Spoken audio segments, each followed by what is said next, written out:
What's up, guys? My name is Elias, and I officially turned 30 this May. And as a huge lover of comic books and comic book movies, I've decided to watch, review, and rank every single live action theatrically released Marvel and DC film dating all the way back from the 1950s to now. Welcome to my series called The Road to 30. Today, we're talking about 1978's Superman, the movie. It was directed by Richard Donner, who also directed the Lethal Weapon movies. But the most interesting credit to this movie is that it was written by Mario Puzo. And if you don't know who that is, that's the guy who wrote The Godfather, aka one of the best movies in cinema ever.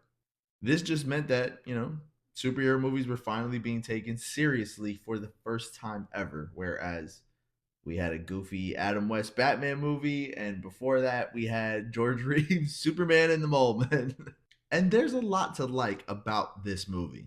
I do love the, overly long intro because once that theme song kicks in, it's just kind of like dun dun dun dun dun dun dun dun dun dun dun dun, and it's just so iconic and just like bombastic, and you're just like, oh, I'm in for a treat. Like this is really putting me into the world of Superman. I do love that it opens up with like a comic book narration of like the original, OG Superman comics because he was created in 1938, and so it just kind of opens up that imagination of being like, yeah, we're going into the comic world. Here's what that would look like in real life. Akin to Man of Steel, the movie opens up on Krypton, or as Marlon Brando's Jor-El would say, Krypton, for some reason. And it's really crazy how this was kind of like the first movie really to tease a sequel off the bat because you get the imprisonment of Zod, Ursa, and Nan, the bad Kryptonians essentially. And it's just very interesting that it's just like they disappear after the first like 10 minutes, and then you're like, wait a second, are we ever gonna see these people again? Like probably not. And obviously we did in part two, but it was so crazy how like it was just there, and then remember, this is the 70s. They didn't get movies like that before, so to see that in a superhero film, and you're just like, wait a second, who the heck was that? I just thought it was kind of cool. But yeah, so it has Krypton's destruction, as is essential with any Superman origin story. And then, you see Clark growing in the pod when they send him off, and Jor-El's talking to him, trying to teach him stuff. And I just thought this was a really cool way to kind of introduce the character because again, we hadn't really seen that in live action before, and then kind of seeing it the way it played out wonderfully. Essentially, I mean, this is like a classic origin story, and then to see him grow, and then when Ma and Pa Kent find him on the farm when he crash lands, and then he's a teenager using his powers to he wants to be like a normal kid, he wants to play sports but he knows he's too strong, too fast, he could easily do it, he wants to beat this bully up. And this is like the first 40 to 45 minutes of the movie, at least, is like literally the origin of the Kryptonians, baby Clark, teenage Clark, like learning his origins when he goes to the Fortress of Solitude. It's just really good stuff. Like I said, it's something we hadn't seen in live action before. So getting it now in that 70s era was just probably a mind blower, being able to sit in the theater and be like, wow, like this is like actually rich storytelling. But perhaps one of my favorite shots in the entire movie is when you first see him in that Superman getup in the Fortress of Solitude, and he just flies toward the screen. I love that the tagline of this movie back in the days was "You'll believe a man can fly." Even though I've clearly grown up in the 90s, 2000s, 2010s, I've seen better CGI, special effects, all that. I put myself, whenever I watch this movie, into the mode of like, this was made in the 70s. Let me appreciate it for what it is. And honestly, the effects still really hold up. There's even that famous interview scene between Lois and Superman where, she's asking him all these questions about his origin, about his weaknesses, stuff like that. Which, by the way, why would the man tell his weaknesses? I have no idea why he would do that, but whatever. I sort of have a problem seeing through lead. Oh, that's interesting. There's a moment when he flies away from Lois, and the way that they filmed it was just kind of perfect because you see it's clearly it's not clearly, because when you do watch it, you're still kind of in awe about it, but it's a pre-recorded scene of him flying away, and then they put that as like the background, and she's looking at the projection, and then when she turns around, he comes in as Clark. that's just such a cool way to like do these that movie magic is just kind of why I love movies in the first place, you know? And speaking of in that same scene, well, just speaking of the casting of Christopher Reeve as Superman, he's kind of perfect. He really does play like that Boy Scout, just kind of aw shucks kind of vibe. Like, has that charm to him. Like, and you know, he's a goofball. He's clumsy. You know, whatever. He plays like he's weak when he's trying to open up bottles and stuff like that. But like, it just kind of works because it really differentiates him from Superman. And as much as I love Henry Cavill as Superman, that's my Superman. There's really no differentiation between his Clark Kent and his Superman. He walks in straight and tall as Clark Kent. The glasses barely hide how he looks, and he's a big dude, and he's just like he's talking still like he's Superman, like 24/7. And Christopher Reeve just kind of had that. There's a moment in that specific scene that I'm talking about too, where he like Lois is turns her back to him or whatever, and he has his glasses off, and he's hunched over as Clark Kent, but then he straightens up and he smiles, and his voice inflection deepens, and it's just like, but then he has to go back to Clark Kent because he doesn't want to reveal his identity just yet to Lois. You know what I mean? And it's just such it's a testament to how perfect he was for that role, and it's wild that Gene Hackman got top billing over him in his own movie, and Marlon Brando, of course. But they were the two biggest actors at the time, two of the biggest actors, I should say.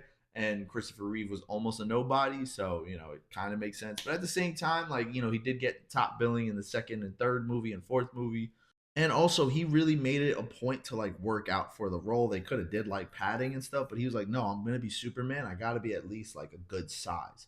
And if you look at behind the scenes pictures of him working out, he was very cut up. You can't really tell in the suit, but he was still like a good, decent size. And I mean, he looks like Superman. He's got the curl. He's got the face, the smile. Even the suit itself, as much it's just cloth. It's just like tights, but it looks it looks good, especially for the 70s. Like this was just like they really wanted to make Superman pop.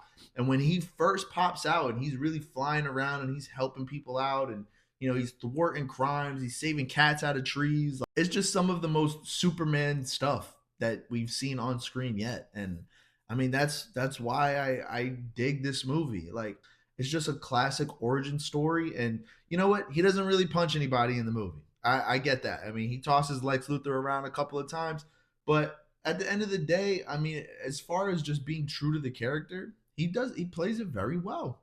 And he's got great chemistry with everybody when he's being an antagonist to Lex Luthor, when he's playing off of Lois Lane, Margot Kidder's Lois Lane, when he's playing off of Jimmy Olsen, the Chief. Like he's just kind of like he has that a great camaraderie with every single character he comes into contact with. Speaking of Lex Luthor, by the way, I'm really not a fan of Gene Hackman's Lex. I'm sorry, he's too hokey for me. Otis and Miss Tessmacher, they're just like hokey little sidekicks to him. He's cocky. I do appreciate that because that comes with the Lex Luthor territory, that character. But like, he just seems like a goofball, and that's not what I want. I want from Lex Luthor. I want somebody who's menacing, like a little unhinged, but like very professional and straight laced. And this guy's just kind of cracking one liners, left and right. And he has another real estate scheme. What is it with Lex Luthor and real estate schemes? I'll never understand that. So yeah, not a fan of his legs, but I understand that he's clearly a legendary actor, and he did his thing when he played the role. But this is where I kind of have an issue with the movie. I do not like the time travel scene when he flies around and he turns the whole world and spins it in reverse, somehow reversing time. Okay, just to save Lois, by the way. He didn't even reverse time enough to like stop the destruction completely or thwart Lex's plan or any of that. He's just like, I just want to save Lois. Like it just doesn't make sense. And then he goes back, forward to like make the time go back forward. It's just I was like, look, Superman can do that. Like I'm sure because he can pretty much do anything. But that scene just kind of just gets me, man. I don't know. Something about it.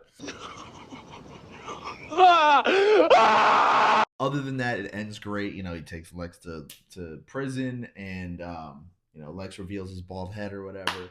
And then he flies off into the screen and he's smiling.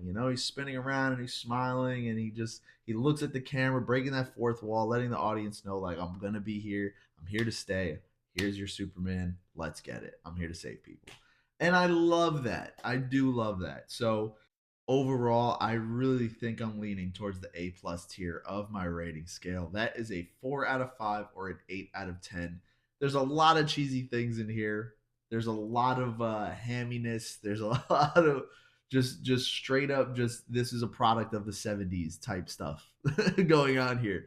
But that's kind of what I love about it. It just has that like OG classic charm. There's a reason why Kevin Feige makes everybody who's going to direct a Marvel film or act in a Marvel film or anything watch this movie specifically just to get that tone. There's a good balance of humor, well, there is action, but there's not like punching action. I mean, obviously, we get that in later Superman movies, but you got some good balance of humor. It's got heart, motion, drama, and just charm. And I think that's a testament to how this movie really revolutionized superhero movies to come for years, for decades. And this is kind of the template essentially. I mean, after Superman the Mole Man and Adam West Batman, you get a true blue taken seriously superhero movie about the OG superhero, by the way, not just any superhero, it's Superman. And watching it again, like just kind of just rekindled that love for it.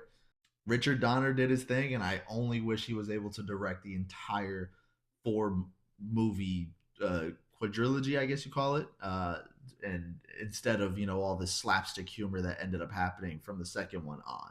But that's all I got for you guys. So if you like this video, remember to hit that like button and get in my comments with your thoughts on 1978's Superman the movie, as well as which Marvel or DC film you are excited for me to talk about next. Until next time, guys, take care and God bless.